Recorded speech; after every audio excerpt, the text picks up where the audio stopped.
எந்தவிதமான அறிவார்ந்த ஆழமான விளக்கங்கள் தரப்படவில்லை.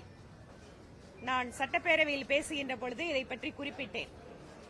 மரியாதைக்குரிய ஆளுநர் அவர்கள் அவருடைய லோக்பவன் அறிக்கை வாயிலாக எதனாலெல்லாம் இந்த உரையை நான் படிக்கவில்லை என்று குறிப்பிட்ட காரணங்களுக்கான தெளிவான விளக்கம் என்பது நம்முடைய முதல்வர் அவர்களிடமிருந்து வரப்பெறவில்லை. ஆக இதிலிருந்து புரிந்து கொள்ளலாம், தமிழகத்தில் சட்டம் ஒழுங்கு, பெண்களுக்கு எதிரான குற்றங்கள் அதிகரிப்பது, போதைப் பொருட்களுடைய நடமாட்டம் மற்றும் தமிழகத்தில் தொழில் முதலீடுகளை பற்றிய தெளிவான விளக்கம், இவற்றிற்கெல்லாமே ஆளுநருடைய எந்த கேள்விக்கும் ஒரு சரியான பதில் இல்லாத சூழலில் ஆளுநர் அவர்கள் குறிப்பிட்டது உண்மை என்றே கருத தோன்றுகிறது.